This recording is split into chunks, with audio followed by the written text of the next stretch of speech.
righty, here we go, baby. Guy, how are you? I'm good. I'm good. Thank you for joining. It's such an honor to speak with you. I like your aloha shirt. Bought it in Oahu, maybe last summer when our family took a trip there. Where are you now? Oh, we're in Philadelphia. Oh, that's a far way from Hawaii. It's beautiful island, such a beautiful island. Yep. Awesome. Hey, so just so honored to have you on. Thank you so much for all your work. I've been following you since Art of the Start, Google Plus. Oh my gosh, read all your books, Wow. dude. Just so good, so good. Would love to just speak to you about Think Remarkable. Love your book and just walk through that and have you share your story with our audience, if that's okay with you. All right, let's do it. Let's do it. I will get going. Guy, I appreciate you. Guy Kawasaki, welcome to the show. Thank you. Thank you very much. And anybody who wears an aloha shirt is a good guy by me. Guy, it's such an honor to have you on. Guy, for the listeners who may not be familiar with you and your work, Yeah. who are you and what do you do? Well, I'm the author of a book called Rich Dad, Poor Dad. No, I'm not. That's Robert Kiyosaki, but I can't tell you how many times, seriously, how many times. Well, we're gonna go off on a tangent already. Let's go. You've already lost control of this podcast. I hate to tell you. So bring it. I gotta tell you this story. Dozens of times, people come up to me and they say, Guy, man, I was lost. I didn't know what to do with my career. I didn't know what I wanted to do. I was just floating and directionless. And then I read your book, and your book changed my life and helped me get my act back together. And so I said to him, so which one of my 15 great books was it that changed your life? And I'm telling you, they say, Rich Dad, Poor Dad. And I go like, oh, shit, That's Kiyosaki. We all look alike. We all sound alike too. But this is Kawasaki, not Kiyosaki. Wait. So what was your question? Should I?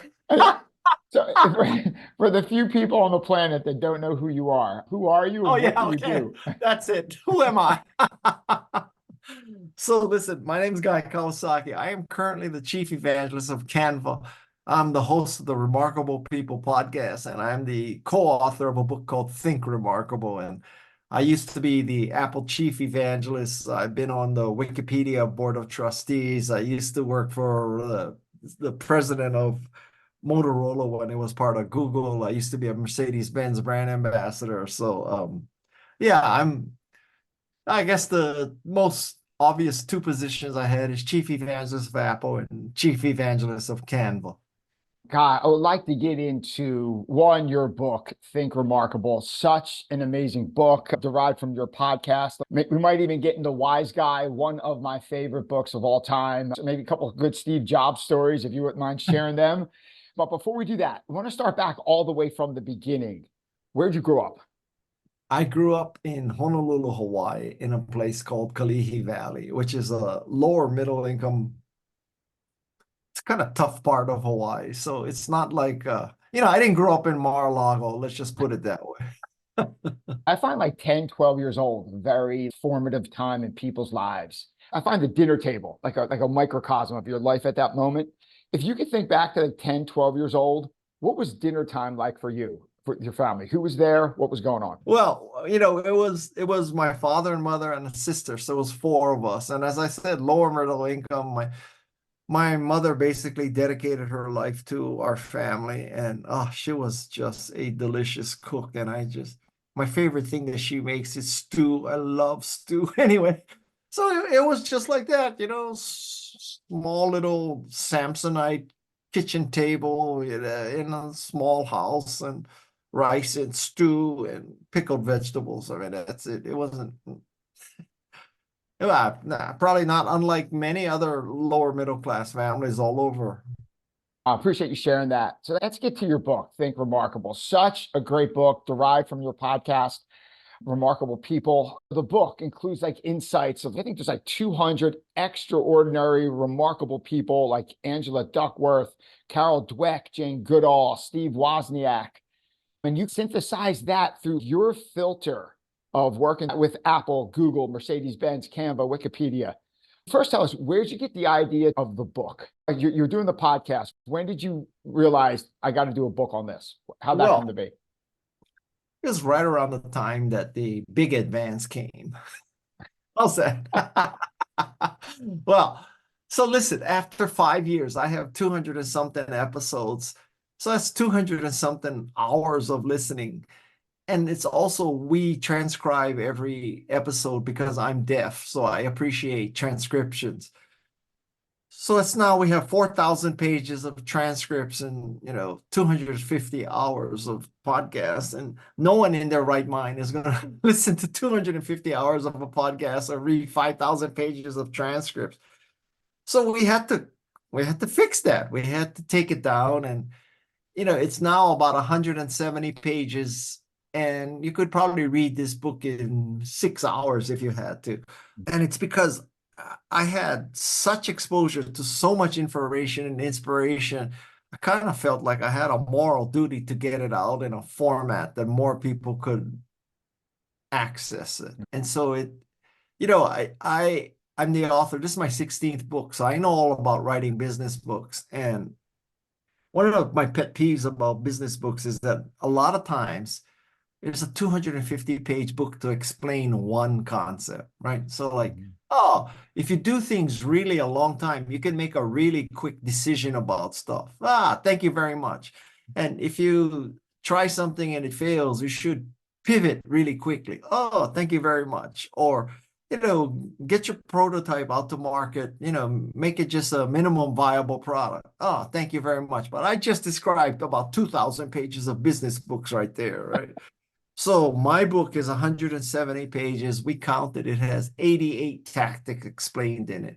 So each tactic gets roughly 2 pages, which I believe is probably the attention span of most people today.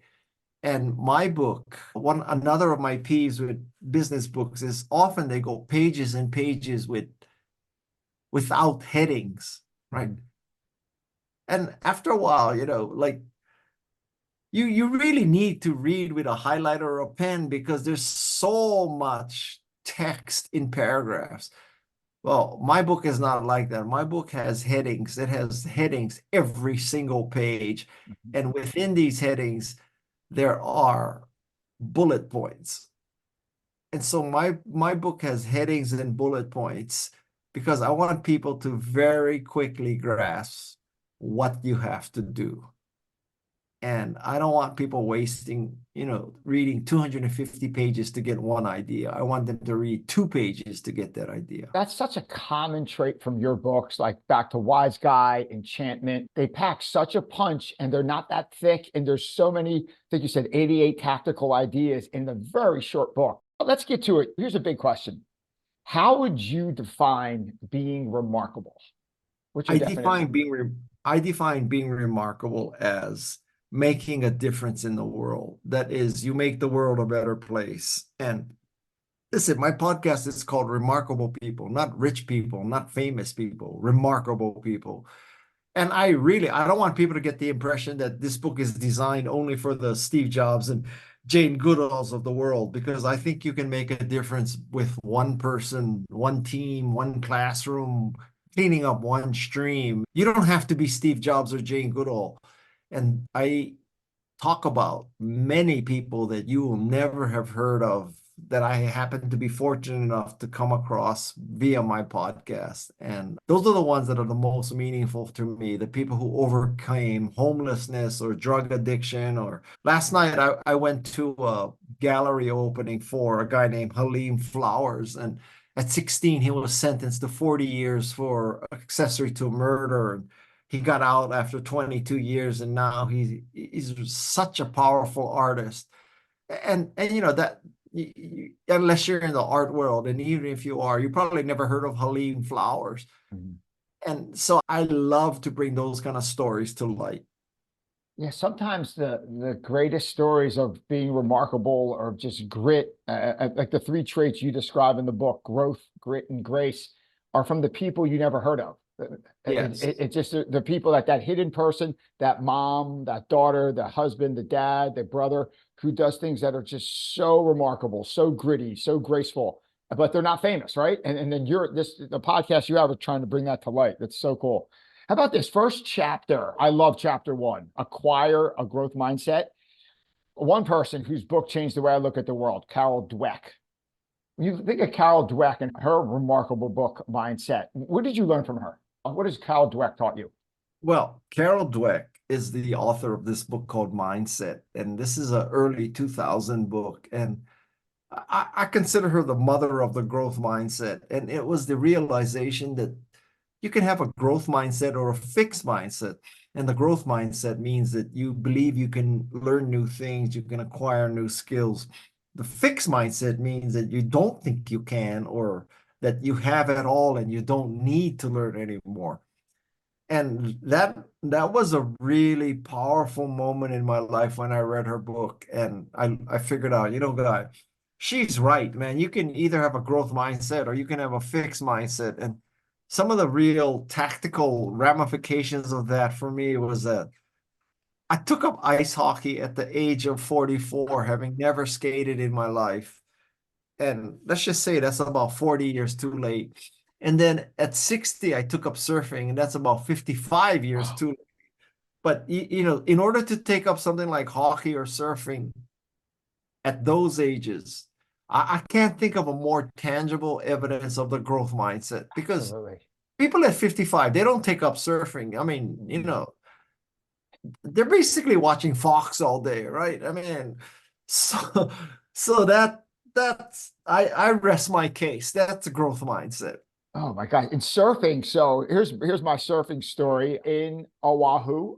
We are in Waikiki. We're right in front of the Royal Hawaiian, and we've never surfed before. So we take the surfboards out, my family, 3 kids, my wife and I. This is last summer. We take it out.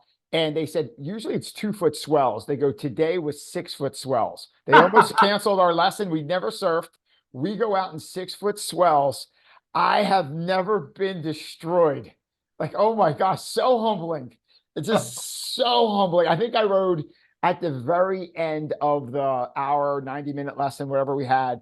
I finally caught a wave. I caught one and I'm riding it in. It's one of the best experiences I've ever had. And I go, you know what? My ego kicked in. I go, I'm going to ride this all the way to the shore. And I'm out, I'm riding. I had no idea you had a bail before the fins on the bottom hit the sand. I thought I was going to ride it right into the beach and kind of just like skateboard slide. It hits the sand.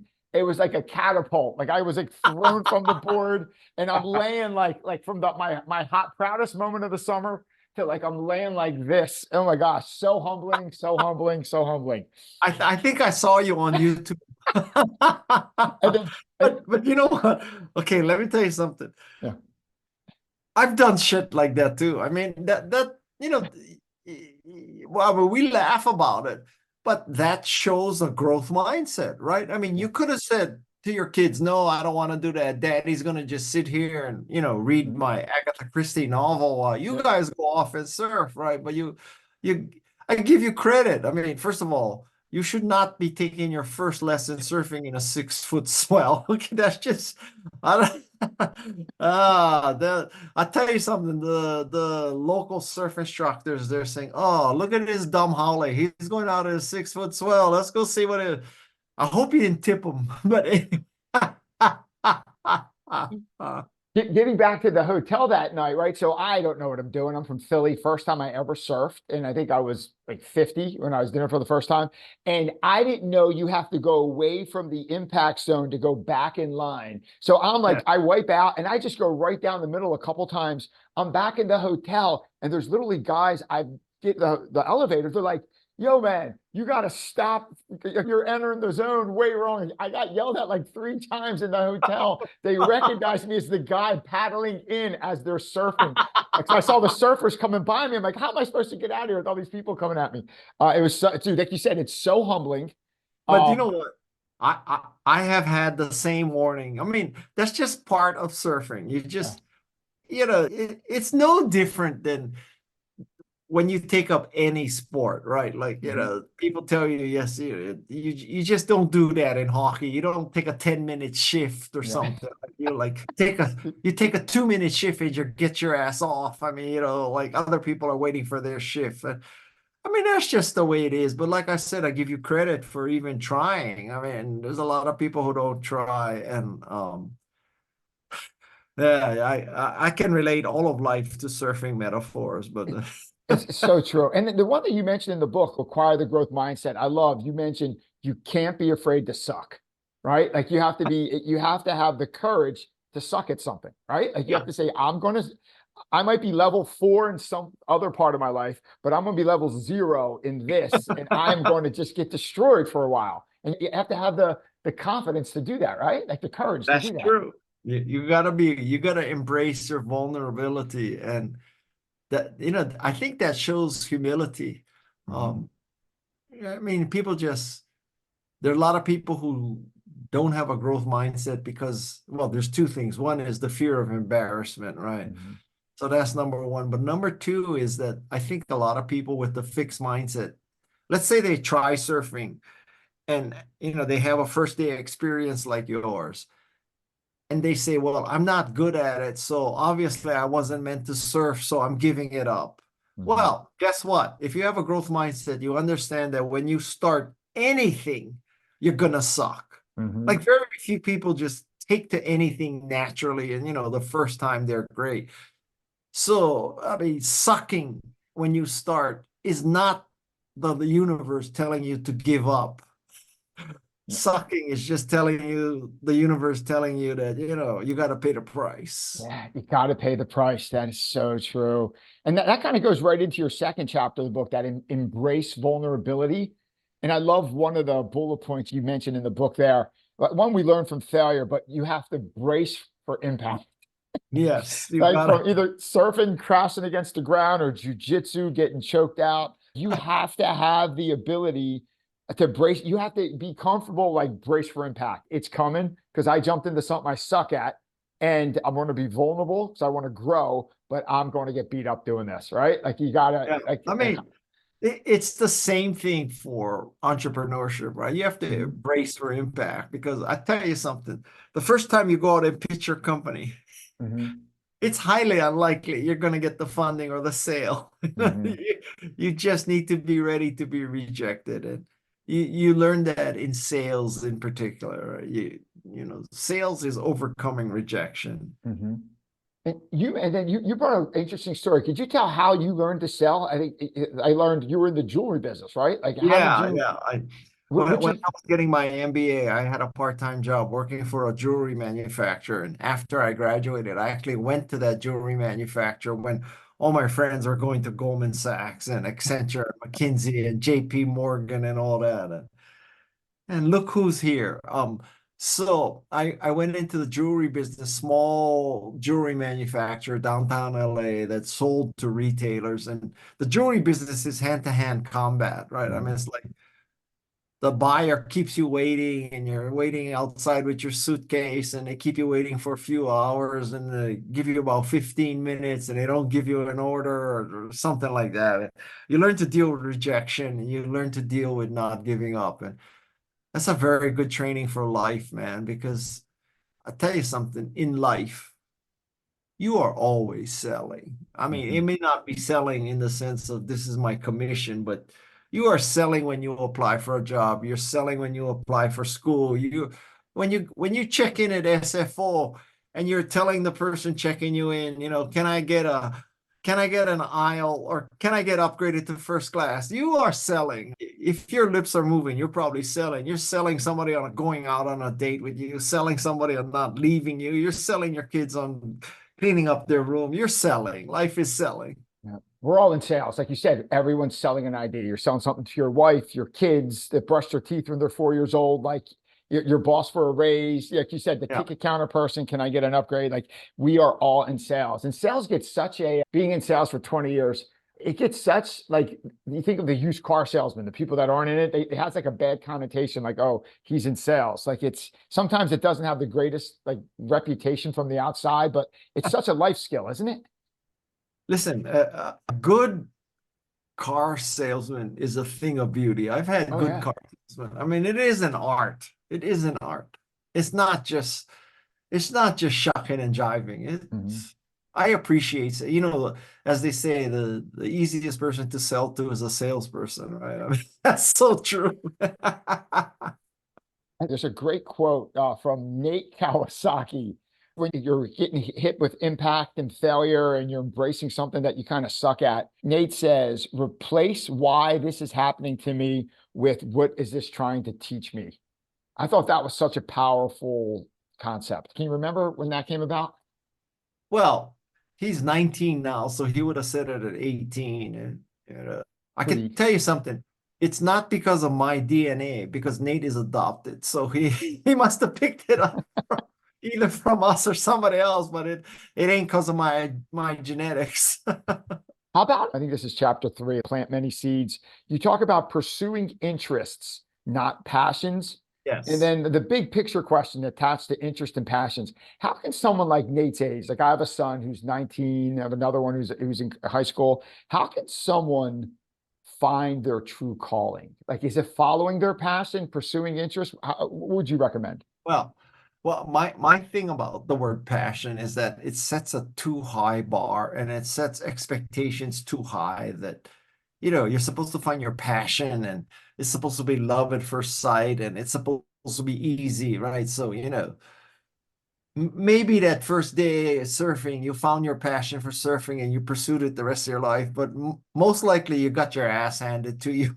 and you're not sure you ever want to surf again, right? Huh. Um, so I think instead of kind of setting yourself up for failure and finding your passions, you should just scratch your itches. Like, oh, surfing looks interesting. I think I'll try it. Or podcasting looks interesting. I'll try it. Or writing or photography or, I don't know, physics, violin, whatever it is. And I think you need to do a lot of sampling especially when you're young. You do a lot of sampling Mhm. and don't get so hung up that, oh, like you're 18 years old. You haven't started your not-for-profit in Africa yet. You haven't won a Nobel Prize.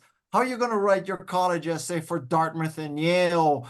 You haven't even started your non-for-profit yet. What the hell's the matter with you? Look, your classmates are getting into Ivy League schools with their college essays about how they went to Guatemala and they, built the school. So get your act together, punk. And I mean, he's just setting people up for failure. So just listen, you'll be lucky if over the course of your life, like let's say the first 90 years, if you find 3 or 4 passions, you're fortunate. Mhm. But to find those 3 or 4 passions, you probably had to look at 10 or 15 interests.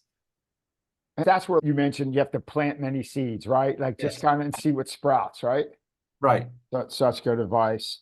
And then you get to the end where you have good intentions and you're trying things out. Your writing is just so on point, so tactical. Like chapter 4, you mentioned do good shit, the name of the chapter, do good shit.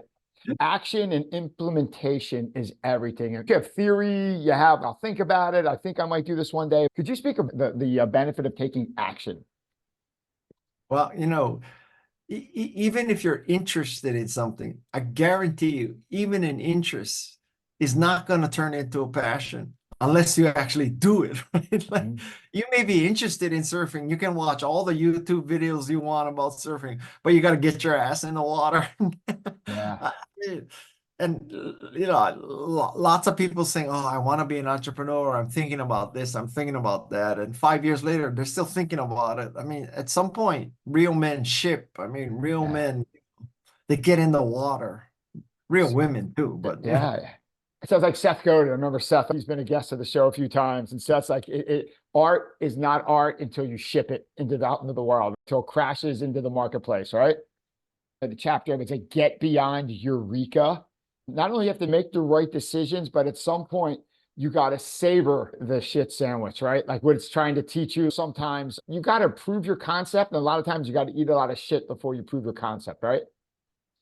yeah. So this is from Mark Manson, the author of the subtle art of not giving a you know what, and Yep. he told me, guy, you will really understand that you love something that it's gone beyond interest and it's your passion when it involves what many people consider a shit sandwich, but you love the shit sandwich. So, I Mhm. mean, you as a podcaster, you know that podcasting has a lot of shit sandwiches. It's Crazy. research, it's editing the recording, and from the outside looking in, that doesn't look like fun. But if you're a podcaster, that's the shit sandwich that you love. And also, if you're a writer, writing involves hundreds of hours of editing. And from the outside, you think writing is just getting your Mont Blanc pen with an 18 karat gold nib and the words just flow on the page. But that's not how it works. And so that's a very good litmus test for, have you found your calling, your passion, your true interest in life is when it involves a shit sandwich and you love the shit sandwich. I mean, you Yeah. could make the case that life is about finding shit sandwiches that you like. Yeah, it's almost like that stoic thing where we control the process, but not the outcome, right? Yeah. Like as long as you control the process, and the process can become really shitty at times, but if you enjoy that and can keep eating those sandwiches and you go through the grind, like you'll find the outcome at some point will take care of itself, right? It might not be exactly where you think you're going, but it'll bring to something really good, right? Exactly. Yeah. I love the story you told. It might have be in chapter 8, Take the High Road, about paying back to society. Was Mark Benioff, the leader of Salesforce, one of your interns, or you work with him? Could you share that story? He Yeah. helps you out years later. I just found that really just a Yeah. stand-up dude. So, when Mark Benioff was in college at USC, between his freshman and sophomore year, he was an intern for me at Apple, and we used him to write assembly language programs for Macintosh to show people what it was like to write an assembly language program. And decades later, he's now the founder and CEO of Salesforce, and billionaire and largest building, tallest building in San Francisco, just a whole shooting match, right? And I reach out to him first for Mike Boych, the guy who hired me at Apple. His son wanted to work at Salesforce. And then about a year later, my son wanted to work at Salesforce. And in both cases, I sent an email to Mark Benioff, and you know, half an hour after I send that email to Mark Benioff, the VP of HR sending me an email say, okay, you know, uh, we're gonna set up an interview for your son or your friend's son. And like, this is literally decades later, and Mark Benioff did not have to do that. And frankly, I'm not sure I would have done it if I were him.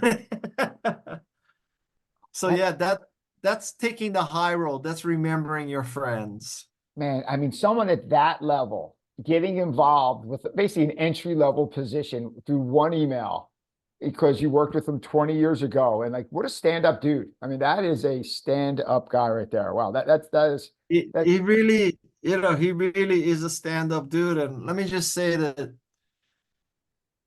there's a shortage of stand-up dudes who are worth $1 billion. I heard that rumor. I've heard the rumor. Now, may we someday find out. Oh my gosh. Yeah, no kidding. I know that would be great to find out at some point. So speaking of $1 billion, could you share the story of the Macintosh Think Differently campaign, where you said you might have lost a few $100 million in stock options? It's one of my favorite Steve Jobs stories you told. Could you tell that Steve Jobs story? Yeah, so the year is 1997, and that's when Apple's supposed to die, and Steve was coming back to Apple, and Lee Clow from Chiat, the ad agency, came up with this idea for the Think Different ad campaign. And this is the campaign that featured pictures of Albert Einstein and Nelson Mandela, Amelia Earhart, Richard Branson, Pablo Picasso, because the thinking was, if you're like these leaders and these innovators and these change makers, you thought different. You didn't just go with the crowd and use a Windows machine. And so Lee Cloud chose this campaign to a room of 10 people with me and Steve and marketing staff. And we all love the campaign. And at the end, Lee Cloud says to Steve, I got 2 copies of this videotape. I'll give one to you, one to Guy. And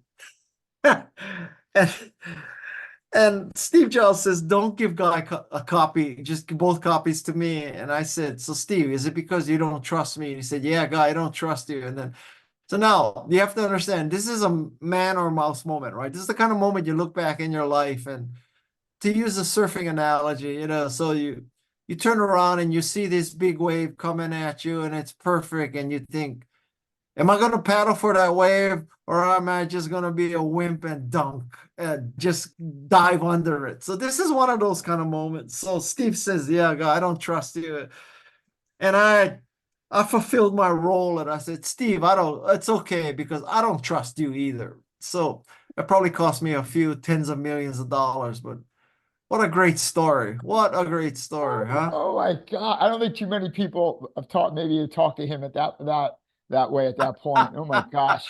Yeah, but you know what? A few years later, he offered me another job, but me, the dumbass, I turned him down again. So, That moment, talk about no one really knows what's happening, and even the experts don't know what's happening. At that moment where Apple was on the ropes, right before the Think Different campaign, wasn't another billionaire, Michael Dell, said like Apple, what was the quote by Michael Dell? oh, so Michael Dell said something to the effect of, you know, it's hopeless for Apple. Apple should take the cash it has, give it back to its shareholders, and close up shop. What year's this? And this is what? When is this? Uh, had to be around 97 or so, right? Oh I my mean, gosh. Before that is Chris, before the I'm sure you can find iPhone. that quote. I Oh bet my you can God. find that quote when Michael Dell said that. That's crazy. Before the iPhone, before like the iPad. That is so crazy. Oh my gosh. Talk about not knowing, like you Well, said. I think one lesson I took from that is if you don't have something positive to say, you should just shut up because you never know who's going to disprove you, right? And Yep. you shouldn't say, who is this punk Mark Benioff, freshman at USC? He's never going to amount to anything. And then, holy shit, he's a billionaire, and he can buy and sell you a guy with what's in his ashtray and his Mercedes Benz, and just shut up, just shut up. That's good advice. Nothing nice to say nothing. Speaking of Steve Jobs, such a legendary figure, if you could give like two things you learned from him that are positive, and then one thing you're like, you know what, I could probably make an adjustment from that. What would be your learnings of what to do and what not to do from Steve? Well, certainly I learned that design counts, right? I mean, Macintosh, all of Apple is testimony that design counts. Second thing I learned is that if you get people to believe in your dream, they will be your customer. They will buy if you get people to believe in a graphical user interface, get to believe that that power should be accessible, that it shouldn't be dependent on a centralized IT department. You get people to believe in that, they'll buy your computer. A negative thing that I learned is Steve was an asshole. He was a mission-driven asshole, but he was an asshole nonetheless. And I would not be where I am were it not for Steve Jobs. I owe him. I think that it was an honor and a privilege to work for him. But let's just call a spade a spade. He was an asshole, and I don't think that that is necessary nor sufficient to be a successful entrepreneur. And Melanie Perkins, the CEO of Canva, is proof that you don't need to be an asshole to be a successful CEO. So Mhm. that's something that, is something I learned in a negative sense from Steve. Wow, that's great. No, thank you You for know, sharing that. That's amazing. can I tell you something? So, Yeah. believe it or not, I'm deaf. And so I am doing this podcast with a cochlear implant, and that's how I can hear. Wow. Otherwise, and right now it's transcribing. Do you see the transcription? I do. Yeah. Well, so believe it or not, I forgot to charge my cochlear implant battery last night, and the battery died. I'm reading the transcript of what you're saying to understand what you're saying. So I'm just telling you that's what's going on right now. So it's really hard for me. Wow. Well, one, that's incredible. I could not tell it, could not tell at all. And you are No, I such a mean, baller. Oh my gosh. that, I don't know if that's a good testimony to Zoom's live transcription or my incredible intellectual powers, but it is a challenging situation for me right now. I gotta go get another battery. Oh, oh my, that is remarkable to say the least. Guy, how about this? I wanted to turn this over to a part of the interview we call Share Your Secrets. Just some fun questions to throw at you so the listeners can get to know you a little bit better, if that's okay with you. Okay. How about this, Guy? When you need to clear your mind or recharge your body, what do you do? Well, the answer to that should be obvious. I surf. I surf almost every day. Awesome. Literally almost every day. I take a break from surfing to write and speak and podcast. Awesome. And I'll tell you another story. Don't spread this around too far. I promise. Did Madison schedule you for me? Yes. Yeah, okay. So Madison is also a surfer, and so she understands, and we never schedule interviews when surfing conditions are good. So the fact that we're doing this right now is because it's high tide here and it's not good for surfing. So if it was low tide and good for surfing, we wouldn't be on this call right now. Seriously. That's how I schedule my meetings. That might be the highest form of success and freedom, where you could schedule your work around ideal surfing conditions. That is awesome, Guy. That's so good. You mentioned a lot of great books. In one, you wrote a lot of great books, Wise Guy and Think Remarkable, one of them. And you mentioned a lot of great authors that you've interviewed. What book most influenced your life or changed your mind more than any other? If you had to recommend a book or two to someone, what would you recommend? I would say that the book that changed my life the most is If You Want to Write by Brenda Ullin. That was written for writers, but you substitute any creative endeavor for the word write. If you want to program, if you want to make movies, if you want to write poetry, if you want to take pictures, I mean, just substitute whatever you want to do for the word write, and that book will empower you to look beyond the negativity and look beyond even the negativity in your own head, to be a writer, to be a videographer, to be a movie maker, to be a photographer, to be a painter. A second book that really fundamentally changed my life is Mindset by Carol Dweck. Mhm. And a third book is Grit by Angela Duckworth. I've never heard of the Brenda Ullin book until you mentioned it in Think Remarkable. Mindset and Grit are two of the books that just, I'm with you, changed the way I looked at my professional and personal life. They are so Oh, you know, good. another great book is Influence by Bob Cialdini. Really? Okay. I'm not familiar with Especially that. if you're sales and marketing, right? Everybody should read Influence by Bob Cialdini. I will put all of them in the show notes. Thank you for sharing that. How about this? We spoke about a lot, your time with Apple, Canva, Steve Jobs, surfing. If you could have everyone listening take just one lesson away from everything we discussed, what would that lesson be? I think it would be that if you want to be remarkable, the way to be remarkable is to make a difference. It's not to, quote, be remarkable. It's to make a difference. And you make a difference by making the world a better place, and the world will have no choice but to consider you remarkable. So the way to be remarkable is make a difference. Wow, make a difference. Great. Here's a fun one. Sometimes this question works. Sometimes it doesn't. How about this? It'll work. I guarantee you. Everything works with me. Awesome. Guy Kawasaki, if you could spend the day with anyone, alive or dead, famous, not famous, who would you spend the day with? Nelson Mandela. Oh, that's a good one. Mandela. What would you do? How would you spend your time with him? Well, I mean, think about, him being in prison for decades, and think about, him not hating white people coming out. Well, I mean, I don't know if he hated white people coming out, but it would certainly be, I think, very, very interesting and very insightful about being remarkable to spend a day with Nelson Mandela. That would be amazing and remarkable. I bet you thought I was going to say Donald Trump, right? You and Donald in Mar-a-Lago. How great would that be? Like on the boat or something? That would be perfect. I would pay to see that picture. That would be awesome. How about of all, as you look out to the year ahead, Guy, what's the most exciting project you're working on now? You think I plan my life 1 year in advance? I hate to disappoint you. I mean, uh, okay, I'll give you a very good metaphor, especially if you're a mother. Okay. So here's the metaphor.